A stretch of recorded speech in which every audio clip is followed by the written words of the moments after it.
OBC आरक्षण पर supreme फैसला। आरक्षण मामले में सरकार को सफलता। ओबीसी आरक्षण के साथ होंगे चुनाव। एमपी में जाति पर फिर सियासी तनाव। हम ओबीसी के आरक्षण के साथ ही पंचायत के चुनाव हो, इसमें कोई कसर नहीं छोड़ेंगे। भारत माता की, भारत माता की। और शिव संकल्प पूरा हुआ। प्रदेश में अब पंचायत और निकाय चुनाव ओबीसी आरक्षण के साथ होंगे। सरकार की तरफ से दाखिल एप्लीकेशन फॉर मॉडिफिकेशन पर सुप्रीम कोर्ट ने यह फैसला दिया। सरकार की ओर से रखे गए पक्ष के आधार पर कोर्ट ने 2022 के परिसीमन को मंजूरी दे दी है। कोर्ट के इस फैसले के बाद बीजेपी उत्साहित है। बीजेपी ने जमकर जश्न भी मनाया। सीएम शिवराज समेत बीजेपी नेताओं ने इसे सच्चाई की जीत बताया। आज का दिन ऐतिहासिक दिन है और मैं अभिभूत हूं। सत्यमेव जयते, अंततः सत्य की विजय हुई है और फिर यह सिद्ध हुआ कि सत्य पराजित नहीं हो सकता। जब 27% आरक्षण की बात की थी, क्यों कोर्ट में खड़े नहीं हुए? कमलनाथ जी, ओबीसी अब बहुत समझदार है। आपने पाप किया वो जान गया है। ये बहुत बड़ी जीत है भारतीय जनता पार्टी की सरकार की। माननीय मुख्यमंत्री जी ने, हमारी सरकार ने जो ट्रिपल टेस्ट को लेकर के माननीय सर्वोच्च न्यायालय के नॉर्म्स के आधार पर जिन चीज़ों की मध्य प्रदेश के अंदर तैयारी की, जिसको मुझे दुख है इस बात का कि मध्य प्रदेश की कांग्रेस की लीडरशिप जो अप्रासंगिक हो गई है और केवल झूठ और छल कपट की राजनीति के आधार पर मध्य प्रदेश के अंदर जो वातावरण खराब करना चाहते थे, अब जरा जवाब दें कमलनाथ जी और दिग्विजय सिंह जो 24 घंटे झूठ बोलते हैं। ये मुख्यमंत्री जी की संकल्प शक्ति, इच्छा शक्ति का ही परिणाम है। जिनका संकल्प था और जिनको विश्वास था कि हम अंतिम क्षण तक लड़ाई लड़ेंगे और ओबीसी को हम आरक्षण दिलाने में आज सफल हुए हैं। और माननीय सर्वोच्च न्यायालय ने आज जो आदेश दिया है उसमें मध्य प्रदेश में अब स्थानीय निकाय के चुनाव ओबीसी आरक्षण के आधार पर होंगे। भले ही अब पंचायत और निकाय चुनाव ओबीसी आरक्षण के साथ होंगे, लेकिन कोर्ट ने निर्देश दिए हैं कि आरक्षण 50% से ऊपर नहीं जाना चाहिए। वहीं फैसले पर कांग्रेस की भी प्रतिक्रिया सामने आई है। पीसीसी चीफ कमलनाथ ने फैसले के खिलाफ कोर्ट में अपील करने की बात कही, तो विवेक तन्खा ने कहा कि ओबीसी के अधिकारों के साथ खिलवाड़ हुआ। मध्य प्रदेश में पिछड़े वर्ग की आबादी 50% से ज्यादा है। सुप्रीम कोर्ट जजमेंट के अनुसार केवल 14% हो सकता है। ये मैं मानता हूँ घोर अन्याय है और बीजेपी ने सही तरीके से पेश नहीं किया केस। इस पर कांग्रेस विरोध करेगी। हम फिर से जो भी कानूनी कार्रवाई करनी है हम करेंगे। मध्य प्रदेश में SC/ST का आरक्षण सपोज 36% है मिला के, तो इनको 14% मिलेगा। मतलब जो कमलनाथ सरकार 27 चाहती थी वो 13% एक्स्ट्रा था। तो मेरा ये कहना है कि ये एक प्रकार से ओबीसी के साथ जो खिलवाड़ हुआ है, जो उनके अधिकारों के साथ खिलवाड़ हुआ है और जो मजाक हुआ। मध्य प्रदेश में ओबीसी 50% से ज्यादा है। अब इससे ही अंदाजा लगाया जा सकता है कि प्रदेश में उनकी सियासी भूमिका कितनी बड़ी है। वैसे प्रदेश में जाति आधारित सियासत बहुत प्रभावी नहीं रही, लेकिन 2018 के विधानसभा चुनाव में जाति ने ऐसा असर छोड़ा कि अब इसकी लत सियासत को पड़ गई है। हालांकि 50% आरक्षण में 20% ST और 16% SC का आरक्षण रहेगा। इस हिसाब से ओबीसी को कितना आरक्षण दिया जा सकता है, इसका अंदाजा लगाना मुश्किल नहीं है। नमस्कार, मैं हूं शरद द्विवेदी और आज का हमारा मुद्दा है शिव का संकल्प, ओबीसी को आरक्षण। तो मध्य प्रदेश सरकार इसे अपनी एक बड़ी सफलता के तौर पर देख रही है और देखे भी क्यों ना। जहां उस समय एक तरह से पूरा सन्नाटा सा छा गया था जब सुप्रीम कोर्ट ने कहा कि बिना ओबीसी आरक्षण के आप चुनाव की तैयारी करिए और 2 सप्ताह के भीतर निर्वाचन आयोग अधिसूचना जारी करे और चुनाव की प्रक्रिया आगे बढ़े। अब ये एक ऐसा स्तब्ध कर देने वाला निर्णय था कि भाई इसका अर्थ तो यही है कि बिना ओबीसी के आप चुनाव में जाएं आरक्षण के, और जो पूरा आरक्षण का जो पैमाना है उसमें SC और ST तो पूर्व की तरह लाभान्वित होंगे 50% के दायरे में, लेकिन ओबीसी उसमें शामिल नहीं होगा। अब ये ओबीसी जो मध्य प्रदेश में 50% के आसपास है, उनके लिए भी एक बहुत स्तब्ध कर देने वाला फैसला था, और बीजेपी के लिए भी ये कांग्रेस के साथ साथ एक ऐसा निर्णय था। लेकिन अपोजिशन के लिए ये अवसर भी था कि वो इस पर सत्ताधारी दल को कटघरे में खड़ा करे। हालांकि दोनों तरफ से कोशिशें शुरू हुई, आरोप प्रत्यारोप के सिलसिले शुरू हुए, लेकिन जो ओबीसी वर्ग है उसकी अभिरुचि सिर्फ इसमें थी कि आखिर क्या इस इलेक्शन में वाकई उसे बिना आरक्षण के जाना होगा। और बिल्कुल अंतिम क्षणों में राज्य सरकार ने आनन फानन में ताबड़तोड़ तरीके से दिल्ली पहुंचकर अटॉर्नी जनरल और तमाम सीनियर लीगल एडवोकेट्स और एक्सपर्ट से बात करके मॉडिफिकेशन के लिए एप्लीकेशन फाइल की, और उस एप्लीकेशन को एंटरटेन करते हुए सुप्रीम कोर्ट ने इसमें यह कहा कि 50% से अधिक ना हो, लेकिन ओबीसी के लिए जो भी स्टिपुलेटेड आरक्षण की व्यवस्था 50% के दायरे में है, यानी 14%, वो उसकी पात्रता उनको रहेगी। और ये निश्चित तौर पर एक बीजेपी के लिए ही नहीं, बल्कि अगर आप इसको देखें कि उस आबादी के लिए जो राजनीति में अपनी हिस्सेदारी को देखती आई है, उसके लिए एक बड़ा राहत भरा फैसला है। लेकिन अब ये सियासत यहीं थमने वाली नहीं है। कांग्रेस इसको ये बता रही है कि हमारी तो 27% हमने आगे बढ़कर कोशिश की है और अब तो मिल रहा है 14%। दूसरी तरफ से बीजेपी का कहना है आपने कभी कोशिश ही नहीं की, आप जो प्रस्ताव लेकर आए थे वो प्रस्ताव तो सिर्फ नौकरियों में और शैक्षणिक क्षेत्र में 27% आरक्षण की बात करता था, आपने कभी इलेक्शन में 27% आरक्षण की बात की नहीं। ये बीजेपी का क्लेम है। और इसके पक्ष में बीजेपी उस संकल्प को भी प्रस्तुत करती है, उस विधेयक को भी प्रस्तुत करती है जो मध्य प्रदेश विधानसभा में लाया गया था। लेकिन अब ये मसला मुख्य तौर पर मुख्यमंत्री ने रीवा में ये भी कहा कि अब चुनाव के लिए तैयार हो जाइए। समझा जा रहा है कि 24 मई तक अधिसूचना चुनाव के लिए जारी हो सकती है, और इसी के साथ मध्य प्रदेश एक तरह से सेमीफाइनल के लिए नगरीय निकाय और पंचायत चुनाव के ज़रिए तैयार होगा। और इसी के साथ दोनों ही दल अपनी चुनावी तैयारियों को भी मैदान में आजमाएंगे। आज इसी पर हम बात करेंगे। जो मेहमान हमारे साथ हैं उनसे मिलिए। भोपाल स्टूडियो में मेरे साथ हैं दिनेश गुप्ता जी, वरिष्ठ पत्रकार, राजनीतिक विश्लेषक। बहुत स्वागत करता हूं सर। डॉक्टर तेज वाजपेयी हैं, बीजेपी के प्रवक्ता, नागरिक आपूर्ति निगम के पूर्व चेयरपर्सन। बहुत स्वागत है उनका। और कांग्रेस के सीनियर लीडर, सेवा दल के पूर्व प्रदेश अध्यक्ष योगेश यादव जी हमारे साथ जुड़ रहे हैं, उनका भी मैं बहुत स्वागत करता हूँ। दिनेश जी, पूरे मामले पर पहले आपकी एक विशेषज्ञ टिप्पणी, राजनीतिक नफ़ा नुकसान, इस पर भी आपसे हम थोड़ा समीकरण को समझना चाहेंगे। और जिस तरह से बीजेपी ने आज पूरा दिन एक तरह से आरक्षण विजय दिवस के तौर पर मनाने की कोशिश की, और जिस तरह की प्रसन्नता थी तमाम नेताओं के चेहरे पर कि एक बड़ा जो पॉलिटिकल डिसीजन था, जो अगर शायद नहीं होता तो उसके नुकसान भी होते, उससे भी बची बीजेपी, और ये भी बताने में कामयाब हुई कि हम अपनी रणनीति बनाकर अंतिम क्षणों तक भी पहुंच जाते हैं वहां जहां हमें जाना होता है। किस तरह देखते हैं आप? सबसे अच्छी चीज़ तो शरद जी इसमें यह है कि चुनाव अब हो रहे हैं, कोई अब कन्फ्यूज़न नहीं है, और चुनी हुई सरकार नगर और ग्राम में अब होगी। दूसरा, आप देखिए कि यदि ये 14% रिजर्वेशन रिस्टोर नहीं होता, मैं इसको रिस्टोर इसलिए कहूँगा कि पुराने चुनाव में भी 14% ही था, ये 27% का ये जो कन्फ्यूज़न आया उसने पूरा जो है प्रक्रिया को 6 महीने और पीछे कर दिया। क्योंकि ये जो रिस्टोर नहीं होता तो आप सोचिए कि ये ऐतिहासिक घटनाक्रम होता, और भारतीय जनता पार्टी को कई साल लग जाते इस बात को समझाने में लोगों की कि उनकी गलती नहीं थी ये रिजर्वेशन जो ख़त्म नहीं हुआ। तो उनके लिए तो डू एंड डाई का मामला था, तो उन्होंने उसी तरह से इस मामले को लड़ा और किसी भी तरह से इसको रिस्टोर कराया, चाहे उन्होंने एक स्पेशल कमीशन की रिपोर्ट हो या कुछ भी हो। अल्टीमेटली सुप्रीम कोर्ट चाहता यही था कि 50% से ऊपर रिजर्वेशन नहीं जाए। वो 27% का विषय चूंकि 2010 के केस का था, और मध्य प्रदेश में वो कैसे गवली केस के कारण आ गया, शायद ये एक अपने आप में जो है गुत्थी है, जो मतलब किसी उसमें नहीं दिखती आपको कोई संशोधन हुआ हो कानून का। केवल जो कमलनाथ सरकार ने जो रिजर्वेशन दिया था वो सरकारी नौकरियों में था, पंचायत और नगरीय निकाय की तो बात ही नहीं हुई थी कि वहाँ कोई रिजर्वेशन दिया जा रहा है।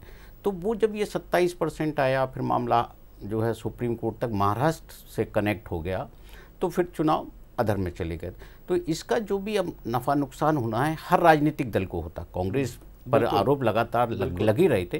तो आप देखिए कि ये रिस्टोर हुआ है तो कम से कम दोनों दलों के लिए राहत है कि आज वो जा सकते हैं आगे। वो अपनी लड़ाई कौन इसमें प्लस होता है माइनस होता है, ये कैंपेन पर आगे बहुत निर्भर करेगा। जिस तरह आपने ये कहा कि महाराष्ट्र से ये मध्य प्रदेश कैसे आ गया, ये भी बताता है कि राजनीतिक दलों को क्या अनावश्यक रूप से आरक्षण जैसे विषय पर, जहां कानूनी प्रावधान कोर्ट ने बहुत साफ तौर पर सुनिश्चित किए हैं, वहां कुछ उस पर बढ़ चढ़कर बयानबाजी या उसका एक पॉलिटिकल माइलेज लेने के लिए कुछ इस तरह की कोशिशें नहीं करनी चाहिए जहां फायदे के बजाय कुछ उल्टा या नुकसान होने की आशंका हो।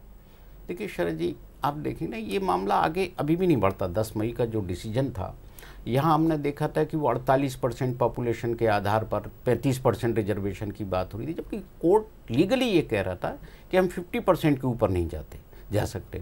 तो इस मसले को वहीं निपटाया जा सकता है। तो कहीं ना कहीं ज़्यादा बढ़ चढ़ के सब उन्होंने 27 दिया है तो हम 35 देंगे, फिर अगला 50 की बात करता, फिर ये जो मसला है टोटली जो है ये विवाद में फंस जाता है। तो इससे बेहतर ये है कि जो अपर उसका लिमिटेशन है उसको ध्यान में रख के निर्णय लिया जाए। जी डॉक्टर हितेश वाजपेयी। देखिए, सबसे पहले मैं 2-3 फैक्ट्स रख देता हूँ, फिर राजनीतिक बातचीत तो अपनी जगह है। जो कुछ तो बातें आपने रखी शरद जी, दिनेश जी ने भी बताया है कि पहली बात जो कांग्रेस लगातार बोल रही है जो असत्य है, मैं झूठ शब्द का इसलिए इस्तेमाल नहीं करूंगा शरद जी क्योंकि फ्लोर ऑफ द हाउस पे असत्य शब्द का इस्तेमाल किया जाता है, कि जो अध्यादेश कमलनाथ सरकार के 15 महीने के दौरान लाया गया उसका पंचायत चुनाव में ओबीसी आरक्षण को बढ़ाने, घटाने, परिवर्तित करने से किसी प्रकार का कोई सरोकार नहीं था। ये बहुत ओबीसी के लोग भी स्पष्ट कर ले, उसको पढ़िए आप। उसका सरोकार जो भी था वो नौकरियों में आरक्षण से संबंधित था, लोक सेवा धारा 4A से संबंधित था, जो कि 7 दिन इनने वकील नहीं खड़ा किया, वो भी रुक गया। ये बात सच है, वो अलग विषय हो गया। अब फिर क्या हुआ, फिर इसके बाद जब पंचायत चुनाव की बातचीत हुई तो विवेक तनखा साहब, सैयद जाफर साहब, जया ठाकुर, ये जितने कांग्रेसी नेता हैं, ये सब अपने अपने मसाइल को लेकर ऑनरेबल कोर्ट के पास गए। ऑनरेबल कोर्ट के पास महाराष्ट्र का विषय लंबित था। उस पर उन्होंने 2 दिन पहले जो कहा था कि यदि आपको आरक्षण के विषय में कोई स्पष्टीकरण चाहिए तो पहले तो आप ट्रिपल टेस्ट की आवश्यकता को पूरा करके उसको ठीक करें और फिर हम इसके बाद कोई बाकी बातें सुनेंगे। पहले तो हम उसकी वैधता पे बात कर लें कि आप जो करना चाहते हैं। और इस चक्कर में उन्होंने विवेक तनखा साहब को भी लिफाफा दे दिया कि जाइए साहब, आप तो हम पहले ये करके लाइए, नहीं तो हम कुछ नहीं सुनेंगे। तो ये बात सच है कि कोर्ट में न मध्य प्रदेश की सरकार गई, न भारतीय जनता पार्टी गई, कांग्रेस के ये सब नेता गए थे किसी भी विषय के लिए और उनको ये रुकवाने का निर्णय मिल गया शरद जी। अब ये हमारी माथे क्यों आ गया? क्योंकि साहब सरकार में हम हैं, तो स्वाभाविक है कि कोर्ट के इस निर्देश का पालन सरकार को करना है। और अचानक कांग्रेस को ये मौका मिल गया है कहने का कि साहब इनने आरक्षण खत्म कर, जबकि इनका सोचिए इनका दूर दूर तक कोई लेना देना नहीं कांग्रेस का। पर उसके बावजूद शिवराज जी ने संकल्प लिया। और सर आपको ध्यान होगा, उनके चेहरे का तनाव भी ध्यान होगा शरद जी, जब उन्होंने कहा था नहीं हम साहब बिना आरक्षण के तो चुनाव नहीं होने देंगे। विदेश यात्रा भी रद्द हुई और उन्हें भी नहीं मालूम आगे क्या होगा, क्योंकि साहब उच्चतम न्यायालय है, उच्च न्यायालय है, न्यायाधीश है, विद्वान लोग होते हैं साहब, इनके सामने ऐसे नहीं जाया जाता। फिर भी जो न्यायालय ने कहा उसको करने की कोशिश करी, जैसे दिनेश जी ने बताया। इसके बाद भी निर्णय क्या आया कि नहीं साहब अब ओबीसी के आरक्षण को छोड़कर चुनाव हो, तब भी वो हार नहीं माने। फिर तीसरी बार गए कि हम मॉडिफिकेशन के लिए जाएंगे और अब जाकर उच्चतम न्यायालय ने इस बात को स्वीकार किया कि चलिए ठीक है, अभी आप पुराने तरीके से 14% पे जैसा करते हैं करिए। तो ये बहुत अच्छी बात है कि कम से कम ओबीसी का जो न्यूनतम आधार है वो हमने प्राप्त किया और कोई हमको ये नहीं कह सकता कि। और मजे की बात, एक और अंतिम बात कह दूं, सबने कहा कि हम उनके हितैषी, किसी ने अपना वकील साथ में नहीं खड़ा किया, बल्कि उल्टा फिर मैं कहूँगा तनखा साहब हालांकि चतुराई से अपने सेंटेंस में उसको उन्होंने घुमा दिया, लेकिन ही इज़ द कल्प्रिट जिनकी वजह से जाने अनजाने में सारा ओबीसी आरक्षण रुकवाने का रायता फैला। योगेश जी जी छोटा ओढ़कर और विजय घोष की दुदुम्बी बजाने वाले भारतीय जनता पार्टी के नेता कहीं ना कहीं से अपने अंतस में इस बात को महसूस कर रहे हैं कि आज उन्होंने पिछड़ा वर्ग के साथ एक बहुत बड़ा धोखा किया और एक तकनीकी धोखा किया है, जिसके पीछे एक श्रूद, जिसको बोलते हैं ना, एक श्रूड तरीके से उसमें एक चाल को गठित किया गया और आज भारतीय जनता पार्टी जो विजय घोष माल्या कर रही थी, जय घोष का वो कर रही थी, कहीं ना कहीं से उनको मालूम है कि हम पराजित हैं, हम प्रताड़ित हैं और हमने भारतीय जनता पार्टी ने पिछड़ा वर्ग के साथ धोखा किया। अब मैं आपको, हितेश जी अभी एक इतिहास बता रहे थे, एक इतिहास मैं भी बता दूं कि 2003 के पहले जब 14% का आरक्षण था पंचायत के चुनाव में, दिग्विजय सिंह जी के द्वारा यह प्रस्तावित था कि 27% का आरक्षण हमारी ओर से दिया जाएगा। 2003 में दुर्भाग्य से हमारी सरकार चली गई, 3 पिछड़ा वर्ग के मुख्यमंत्री आए, उमा भारती आई, बाबूलाल जी गौर आए, फिर अंततः ये शिवराज जी चौहान आए। उसके बाद 2 साल और मिला। उसको मिलने के बाद ट्रिपल टेस्ट के मामले में बहुत सारे मौके माननीय उच्च न्यायालय की तरफ से दिए गए, लेकिन जिसको बोलते हैं ना लुंज-पुंज स्थिति, और जो मध्य प्रदेश का पिछड़ा वर्ग आयोग जो वास्तव में पिछड़ा वर्ग आयोग था, जेपी धनोपिया के उसमें, उसको नीचे करके, उसको विलोपित करके सिर्फ इसलिए पिछड़ा वर्ग कल्याण आयोग को गठित किया गया कि आप वैसे आंकड़े दें कि जिन आंकड़ों का कोई तथ्यात्मक मूल्यांकन ना कर पाए। पहली गलती तो ये कि आपने कहा 49% आरक्षण, 49% जनसंख्या, ये गलत है। मध्य प्रदेश में पिछड़ा वर्ग की जनसंख्या 56% है। दूसरी बात ये कब कि आपने याचिका मॉडिफिकेशन दिया गया।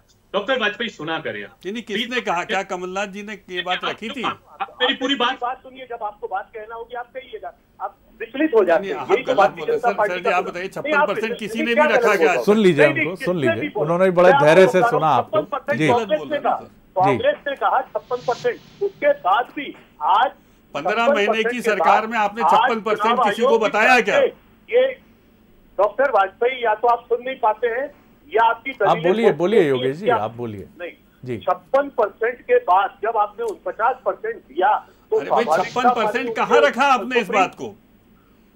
हमने अपनी इस बात को रखा, आपने क्या रखा? कहाँ रखा? ये आपका परसेंट बता दीजिए, आप बताइए अपना परसेंट क्या हमारा रखा? तो आयोग ने सबमिट किया अभी सुप्रीम कोर्ट में। कितना रखा आयोग के सामने? कल्याण आयोग ने आपने कितना रखा? 50% रखा। पहला धोखा आपने किया पिछड़ा वर्ग के साथ। सर वो छोड़िए, आपने 56 कब रखा ये बता दीजिए, मेरा तो सीधा ये कहना। दूसरा धोखा ये कहा कि आप विजय घोष कर रहे हैं, झूठ बोल रहे हैं आप। आरक्षण कांग्रेस के, आप झूठ बोल रहे हैं। 56% कब रखा बता दीजिए, मैंने तो बताया आयोग ने रखा। डॉक्टर इतने बड़े चैनल पे झूठ बोल रहे हैं आप। जब तक आप अपने चैनल पर, आप क्या बोल रहे हैं?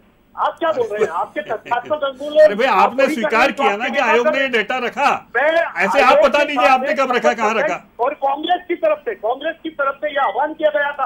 अरे भाई 56% आपने कब रखा ये बताइए, आप गोलमोल बातें कर रहे हैं। मुख्यमंत्री जी के साथ जाने को तैयार थे, लेकिन आपकी ये भाषण दे रहे हैं आप। 56% कब रखा? योगेश जी हम तत्यों की तरफ आते हैं, इस तरह से मुझे लगता है हम बात नहीं कर पाएंगे। जी जी बोलिए जी। जब हितेश वाजपेयी जी असत्य बोलते हैं तो मैं उसको स्वीकार करते हुए सुनता हूँ। कौन सी असत्य बात बताओ? और वो जनता के बीच में जाना चाहिए। जब आप असत्य बोल रहे थे तो मैंने कोई आपत्ति नहीं। अरे भाई बताओ ना मुझे, मैं सुनना चाहता हूँ। आप ये बताइए कि आप 27% आरक्षण दे रहे हैं क्या? माननीय मुख्यमंत्री जी घोषणा कर रहे हैं क्या? नहीं दे पाएंगे, क्योंकि सर्वोच्च न्यायालय की तरफ से ये निश्चित किया गया कि 50% से ज्यादा आरक्षण आप नहीं दे सकते। हम इस मामले में मॉडिफिकेशन जो आपने याचिका दायर की, सर कमलनाथ जी ने कब कहा कि हम 27% चुनाव में आरक्षण देंगे? हम बिल्कुल देंगे। हमने कब कहा? मंच पर कहा, कब कहा? नहीं, हम आपको क्या सर्टिफिकेट लिख कर दें? हमारे मंचों पर दिया हमने, विधानसभा में कहा, सरकार में सर्कुलर निकाला, क्या किया? देंगे हम, जब चुनाव होगा तो 27% से ज्यादा आरक्षण इस चुनाव में देंगे। योगेश जी हम इसको इस रूप में लें कि ये आपकी मंशा है, कांग्रेस की मंशा है, इसको इस रूप में समझें हम? देखिए शरद जी स्पष्ट है कि 27% यदि कांग्रेस ने कहा है तो 27% तक कांग्रेस जाएगी। दूसरी बात, जो मध्य प्रदेश की सरकार की तरफ से याचिका का मॉडिफिकेशन जो जारी किया गया, जो दायर की गई, जिसमें धोखा किया है, उस मामले में हम सुप्रीम कोर्ट में फिर दरवाजा खटखटाएंगे। क्या धोखा किया मॉडिफिकेशन में? चलिए बताइए। वर्ग को हम 27% ये बहुत टेक्निकल बात है। क्या धोखा किया मॉडिफिकेशन याचिका में, बताइए। ये बताया है 50% से ज्यादा नहीं दिया जाएगा। स्पष्ट हो गया कि 14% भाई मॉडिफिकेशन याचिका में कहा है, उसमें तो कानूनी बाध्यता रही ना योगेश जी, कैसे आगे जा सकते हैं उसमें? नहीं जा सकते हैं ना जी, वो तो ट्रिपल टेस्ट की प्रक्रिया से गुजरकर आपको फिर उस प्रोसेस से ही आगे बढ़ना होगा उसमें।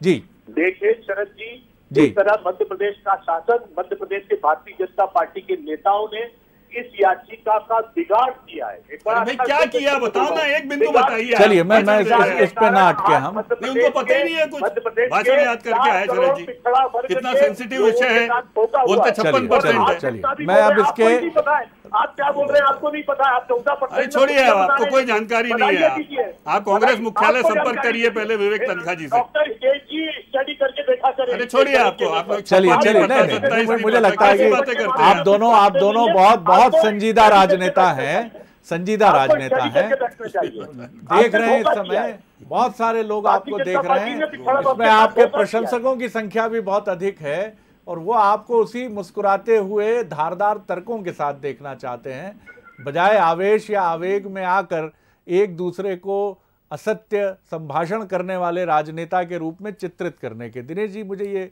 समझाइए कि अब लड़ाई होगी पॉलिटिकल माइलेज को लेकर। दलीलें यहीं हम देख रहे हैं कि दोनों की अपनी अपनी बातें हैं, अपनी अपनी दलीलें हैं, लेकिन प्रश्न ये है कि आपको एक तरफ तो चुनाव जो 50% के दायरे में है उसी में आगे बढ़ना है, दूसरी तरफ ट्रिपल टेस्ट की जो प्रक्रिया है इसको बहुत साउंड तरीके से, बहुत मजबूत तरीके से, और मुझे तो लगता है कि इसमें दोनों पक्षों को आपस में परामर्श भी करना चाहिए। 1 वर्ष का समय भी दिया है जी, 1 वर्ष का समय भी है कि आप इस मजबूत तरीके से रखें कि मध्य प्रदेश एक नज़ीर बने देश में। अगर कोई इस तरह का उदाहरण सुप्रीम कोर्ट की तरफ से सामने आता है कि चलिए साहब, इन्होंने एक बड़ी अच्छी रिपोर्ट बनाई है और इस रिपोर्ट को आधार बनाकर अगर दूसरे राज्य भी अपनी ओबीसी आरक्षण के लेवल को आगे बढ़ाना चाहते हैं तो वो इस राज्य को देखें जरा, इस तरह की एक रिपोर्ट की भी जरूरत होगी। लेकिन ये पॉलिटिकल लड़ाई आपको क्या लगता है, क्या जनता जिनके बीच में दोनों दल जाएंगे वो समझ रही है तथ्यों को ठीक ठीक तरीके से?